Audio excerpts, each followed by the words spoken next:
I'm Bill Baertlein and I'm running for County Commissioner. And part of my background is that I've been a lifelong resident in Tillamook County.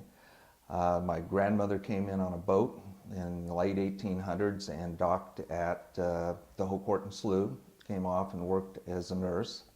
My grandfather was a chartered accountant that worked in Tillamook for many years, and that's where I've gotten my genes for accounting, I guess. On the other side, my grandfather was a logger. He came in, ran a steam donkey up in the woods, and his father-in-law worked with him. As he went through life, he was very involved in the logging community and ran the reload at the lumber mill here in Tillamook, where they took the logs off the log trucks, put them on the train, and took them to the valley. My dad and mom were born in 1927 in Tillamook. They got married in the late 40s, and I was born in 1951. I've grown up in Tillamook my entire life. Tillamook in the 50s and 60s was just a great place to live. It was perfect for kids. I mean, it couldn't have been any better for us to grow up in the loving community. We could get together any day and go out and play baseball together at sandlot games. We would argue and fight and come up with a solution, but we'd always come up with a solution, and we always went home friends. I went to Tillamook Catholic Grade School and to Tillamook Catholic High School. And the one thing I learned at the Tillamook Catholic High School was that we need to leave life a little better when we die than from when we start, so we need to give back to the community a little bit. From there, I went to Oregon State University. I got my degree in accounting and finance with a minor in applied mathematics. Came back to Tillamook and went to work for a local CPA firm. Got my CPA certificate, my municipal auditor's license, and started doing municipal audit work. In 1980, I opened my own firm. In 91, my wife joined me and we became Baertlein and Fegley CPAs, a local accounting firm. During the time I've done the municipal audit work, I've audited every city in the Tillamook County.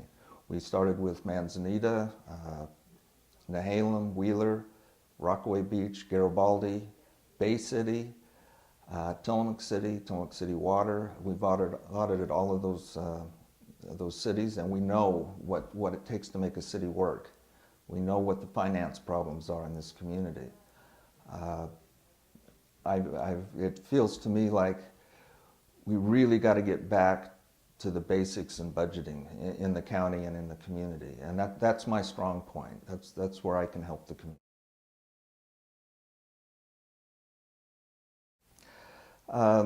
What I bring to the position is 25 years of audit experience with the local municipalities. I bring a wealth of experience from the time I was on the YMCA board as president and we built the new gymnasium.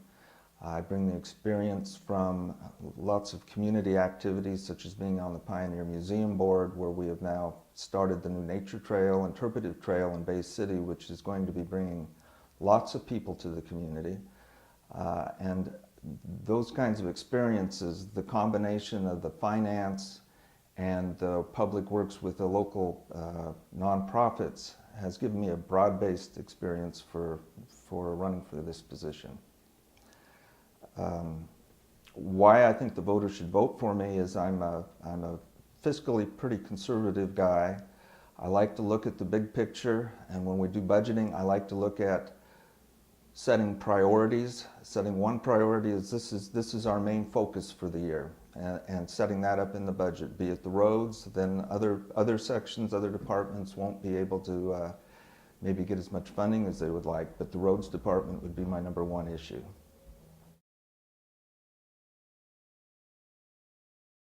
My position on the library is, number one, it's a great facility for Tillamook. It is awesome. The voters and the people have come together and built a fantastic system, and in my opinion, it's number one in the state. It takes a lot of money to run that library. I went back through the budget and seen what was spent on the library over the last 5 years, especially in the personal services area where the wages are. And they have stayed relatively stable for the last 4 or 5 years. In the last 2 years, there's only been a 5% increase in the budget for personal services, and that is probably mostly related to healthcare benefits going up in cost. So I think they're doing a good job on the wages in the library. It also provides a nice area for the seniors and other people in this community to get together, and it's just an awesome facility. It's my position that I am going to vote yes on the library issue. I know that there's others that feel differently, but that's how I feel.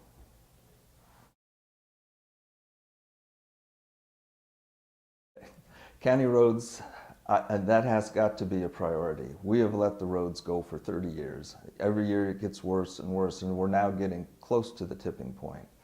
My position on the roads is they have to be the #1 priority in our budgeting process and override some of the other issues that we've got going. There are other options available on the roads besides property tax, although ultimately it's going to come out of the voters and the taxpayers' pockets to make it work. There's just no other way around it. As to whether it's a 5-year levy at $1 million a year to start off, and then the voters could see, hey, if they did a good job, we'll give them another 5 years, or a longer term fix. But we have to start correcting the roads. It is starting to cost us taxpayers dollars to keep our cars repaired. My little car, we've had to replace 4 wheels and 4 tires on it in the last 2 years because of the potholes in the county roads. So we're either going to pay through car repairs or we're going to pay through some more taxes.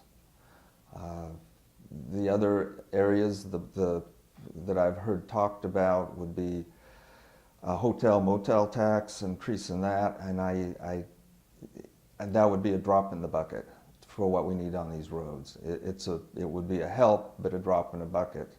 I've also heard of a gasoline tax, and in Tillamook our gas prices are already 15 to 20 cents higher than the valley.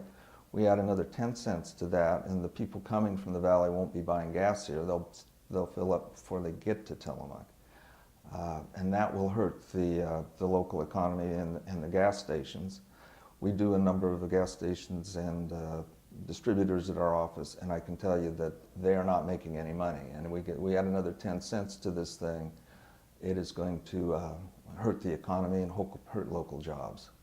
So I think the only way we're going to resolve this is for all the people to get together and say the roads are our priority, and we're going to have to tap the taxpayer's pocketbook. There's just no way around it. And I know that that's not a politically correct thing to say, but that's the bottom line. And that's my statement on the roads. I don't think you can cut the road department. I think the only way to really adequately fund this is through taxes. It's unfortunate because previously it was funded through timber revenues, but those timber revenues are now pretty well dried up. The price of the lumber is down so much that we can't get the timber sales that are necessary to sustain the growth that needs to be done to put more money in the roads. Eventually, hopefully, the timber industry will come back and help some of that, but in the interim, if we want to save our highways and our roads, the county roads, we're going to need to raise some taxes.